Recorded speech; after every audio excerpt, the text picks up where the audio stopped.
It's that time of year again, boys and girls.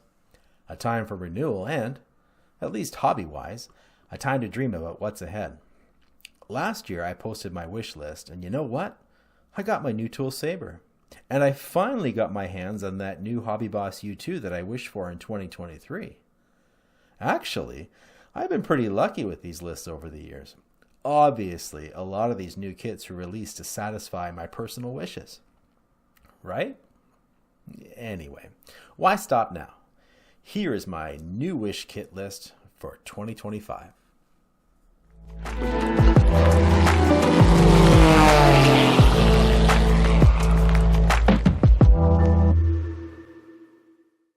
The North American X15 in 48 scale.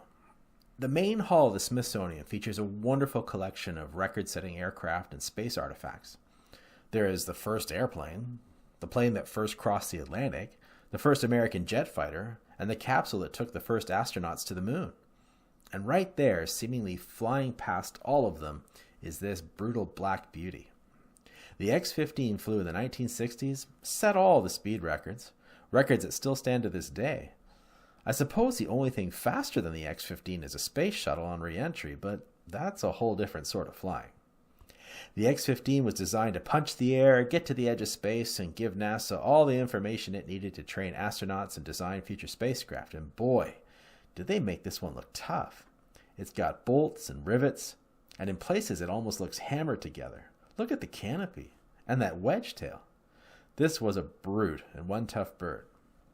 Now, when it comes to getting model kits of the fastest airplane there ever was, well, the X-15 is no ME-109 or Spitfire. According to the scalemates, there is a little more choice in 72nd, but with some pretty ancient kits. In 48 scale, we have a 25-year-old special hobby kit that is somewhat of a unicorn around these parts. I've read that it can be a bit of a bear to put together. Nevertheless, it's commanding some impressive prices on the secondary market. So yeah, I think it'd be great for someone to treat us to a modern kit of this record-setting aircraft. I think it would have broad appeal for those who like to weather, those that like to have record-setting aircraft, and I even think it's going to have some interest from the real space crowd. The A7 Corsair in 48 scale. The appropriately named SLUF. You want to know what SLUF stands for? Slow, ugly, fat fella. Although not quite. And this is how I always thought of the Corsair too. Growing up, I only saw pictures of A7s lugging bushels of green 500-pound bombs under their saggy wings. I wasn't a fan in the least. But you know something? It got the job done. Actually, it got the job done so well for the Navy that the Air Force eventually bought them. And they used them until the 1990s. To be honest, I have never built one. It was too pug-nosed, too squat, too slow, too old. However, I have been on a bit of a Vietnam Air War kick these last few months, and this has led me to rethink the old A7. For sure, the thing is still ugly. But it's so ugly that it's kind of cool. And when it's fully loaded up, it's menacing. And when it's all weathered and beaten to a pulp, yeah, that would be a fun one to try and replicate. When it comes to kits of the A7 and 48 scale, it would seem the best of the bunch is the Hasegawa kit from the mid-1980s. I'm told it's a solid kit and can be found when it can be found, but it is a product of its time and could use some updating. As well, Hasegawa didn't include any ordnance with their A7 kit, so if you want to have that kind of stuff, you'll have to buy a separate weapon set. There was a Hobby Boss Corsair that was released in 2009, but being some 20 years newer, it still has some issues with accuracy and issues with shape. I'm thinking we need a newly designed kit with weapons and high visibility markings from the 60s. And given the size of that canopy, it would be great to see a new tooled cockpit and ejection seat as well. Yep, I'd sign up for one of those. The Lockheed A12 or the YF12 in 72nd scale. Now I know. I wished for a 48 scale Blackbird just a few years ago and I got mine. I loved making that kit. So am I being greedy for going back to this wishing well? No, I don't think so. The Blackbird was in dire need of a redo in every scale because, son, them molds were old. It's also a fascinating airplane. It could do amazing things. But the A12 and YF12, well, they're just a little cooler. The A12 was the older, faster, and sleeker version of the SR-71.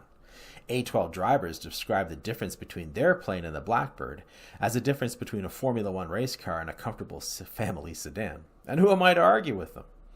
It was used by the CIA, not the Air Force, but eventually the CIA got out of the spy plane business. And for whatever reason, the A12s were shelved. Sure, the SR-71 borrows heavily from the A12, but there are many differences, especially with that single-seat cockpit. Now, the YF-12 is the ultimate badass Mach 3 interceptor concept. The nose houses a massive radar to guide its massive missiles. I believe the idea is not very different from the F-108 Rapier or the Avro Aero concept. A big plane designed to fly very quickly in straight lines to destroy planes over great distances. Despite it never being more than a capable demonstrator, the YF-12 is the meanest looking Blackbird of them all. As for models of the A12 or the YF-12, we don't have much. Actually, there are scant A12 models anywhere aside from a short-run kit in 48th by Model Collect. And when it comes to the YF-12, well, we have some decades-old Testolari kits with raised panel eyes and chunky detailing in both 72nd and 48th. And that makes me sad. The Dassault Mirage in 72nd scale. Would you trade New York for Paris? The answer to that question led France to develop ballistic missile submarines, land-based missiles, and the Mirage 4. You can say the Mirage 4 is a scaled-up Mirage fighter because that's essentially true. And yeah, it was big. Yet, despite its massive size, it's also a graceful design. Funny thing, I'm so on Mirage fighters, but I've always liked the big Mirage, like a lot. So, what are my options for this Force de Frappe bomber? Well, not many. In 72nd, we have the Heller Mirage 4 from the Disco era, and we have a much newer short-run kit from A&A Models. From what I've read, both those kits have their quirks and issues, and I think I'm being rather kind with that assessment. So yes, we need someone to bring us a big, beautiful model of this big, beautiful plane.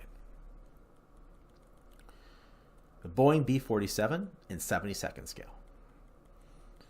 For its time, it was big, fast, and advanced. The B-47 was the first all-jet bomber. It was designed to fly high over anti-aircraft defenses and drop bombs with impunity.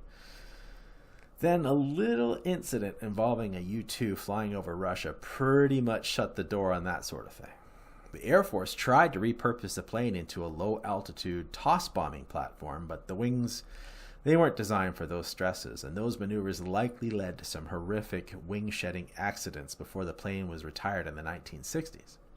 So, not too long of a career, but who cares? Those early Strategic Air Command paint schemes are gorgeous. The plane had all sorts of bare metal bits mixed with black and white paint. It was a looker. Bombers, by and large, are rarely described as elegant, but take a look at this plane. It's gorgeous. Want to build one? Well, I have some good news and some bad news for you.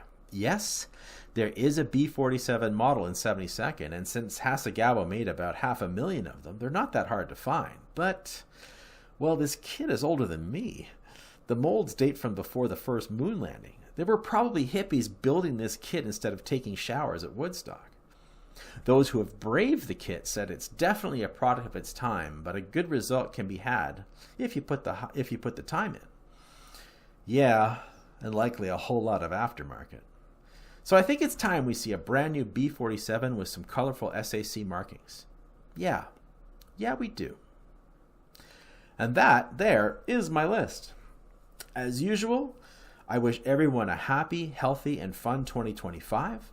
Now that my hobby room is up and running, I expect that I'll be far more productive at the bench this year with some excellent models. And I've got some fun videos planned for you. So, now that you've seen my top 5 in 2025, I'd like to see what you want to buy. Did you like my top 5? Would you add something to that list? Or is there just one you really want to see produced someday? Let me know. I'll talk to you soon. Bye for now.